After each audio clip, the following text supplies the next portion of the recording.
Welcome back to the IU427 garage, everybody. Today we are going to continue working on our fuel system on our prototype Mark IV.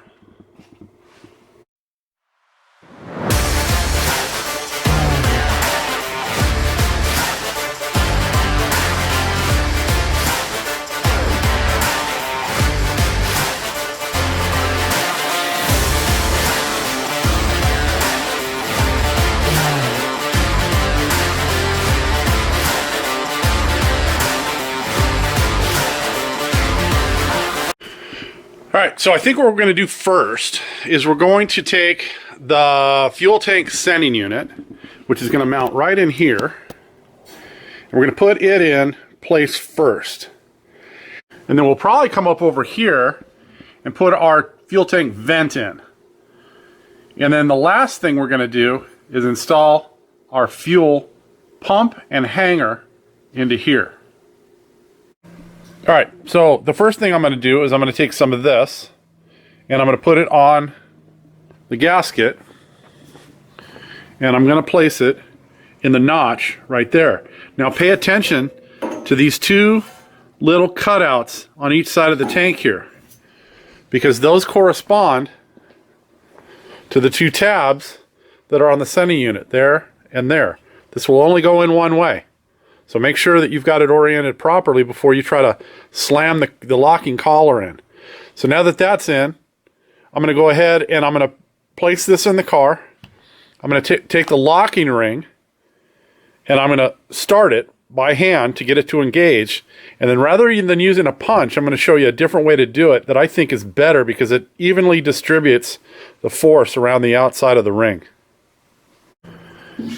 Alright, you can see I've got the locking collar in place, and I've got the channel locks, and I've got the tooth over on here just engaging one of the tabs on this side, and just engaging one of the tabs on this side.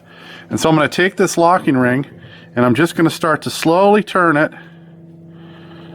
until it locks in completely, right there, and done. Now, rather than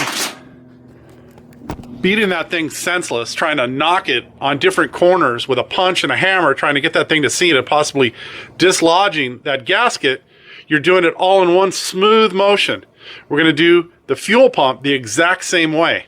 We're just going to grab the top of that locking ring with the channel locks and twist it. Now you can do it this way if you have to service your fuel pump or your sending unit at a later date. Even with the trunk aluminum in, it's a little bit more difficult, but you can still do it.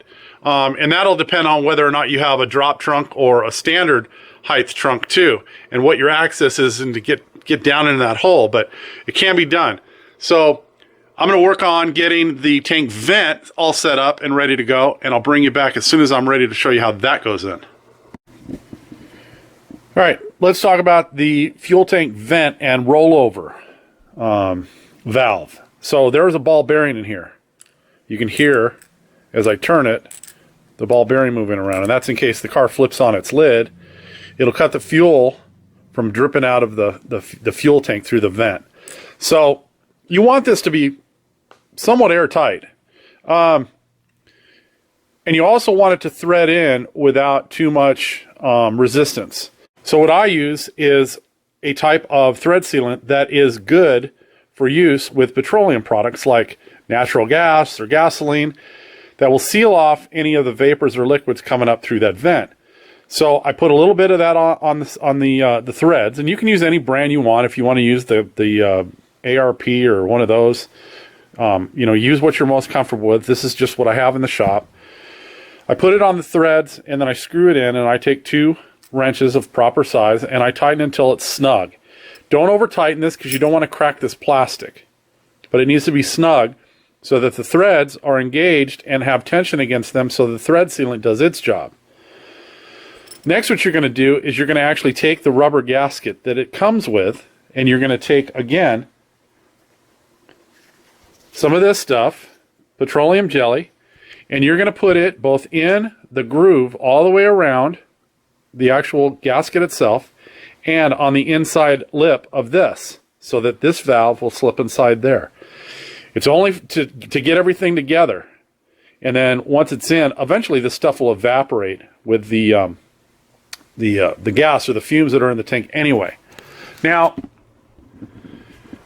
I had a friend tell me who is in the pool industry. He said, "Oh, you don't want to use petroleum jelly because it makes the rubber expand." And I looked at it and said, "Well, isn't that the idea? We want it to have a good seal, and so if the rubber absorbs some of that petroleum jelly and actually expands a little bit, it's going to create a tighter seal. So, while it maybe not be good for a pool product, so for instance, if you're putting that on, a gasket on your pool pump or your filter or something like that, this is one of those cases where I believe it works just fine, and it actually enables you to get that gasket and the actual valve in with less trouble. You're not in there trying to put all your pressure to get that thing to seat. So I'm going to get that all prepped to go. I'll bring it back as soon as I got that installed in the car. Okay, so here is the fuel pump assembly all put together basically. Now I did have to change one of the electrical terminals out, the negative side, because the Pro hanger comes with a smaller spade connector for the ground. And so the pump that we have actually requires the larger blade. So change that out. Make sure if you do this that you use heat shrink tubing that's rated for fuel. And then we went ahead and, I don't know if you can see it here, you can see it here. I put a rubber strip inside here to basically take up the slack in the bracket, because there's a little bit of room between the pump and the actual housing, the hanger. And so you don't want the pump rattling around in there, because then your connections could come loose, your electrical connections, your sock could come off the bottom. So it's best to have it in there nice and secure. Now there is a rubber, grommet at the bottom that's supposed to help that as well. But I found just getting a little bit of rubber, sheet rubber, I buy it at the home center, and you want to make sure again that it's like an EDPM type. So it's stable to be in gasoline. It's not going to dissolve. But then we tightened up the clamps for the fuel lines using the ones that came with the pump hanger. And this is ready to go in the car. So I'll take it over there and we'll get it all put in. Okay, as you're putting this Pro-Am hanger in, you can cut and notch out the opening like they describe in the Pro-Am instructions. Or you can do like I did. And you can actually maneuver the return tube right there into the notch of the gas tank. So you're going to turn it backwards in the opening like this, so that it goes into the sump. And I'll see if I can put this in there so you guys can see the sump. So with the light shining down from the top, you can see the pump in there. And let's see if you can see the sump or not. Oh, there you can. You can just see the sides of the sump that the pump is resting against. If you don't turn it as you're dropping it in, you're going to miss the sump, and you're not going to have the pickup in the right spot, and the pump will never drop down in the right spot. So you got to make sure that you turn it as you drop it in. Otherwise, the sump won't be in the right spot, and you'll never get it to drop in properly.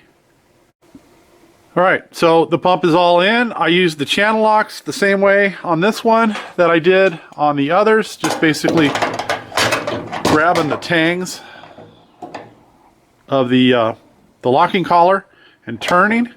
And like I said, it goes in nice and smooth that way. You're not banging stuff. And it makes it a lot easier putting this thing in when the tank isn't moving on the bench. As always, you can do it any way you want. This is just the way that always seems to work the best for me, especially if there's nothing in the way. I mean, if you were doing this from scratch, and, maybe the aluminum was in your way and stuff like that, it might be a little bit different. But since there's full access right here, the channel locks just seem to work for me. All right, we've come to the end of another video. We've got all of the supporting parts in for the fuel tank now. And probably what we'll move on to next is the fuel lines down the side of the chassis.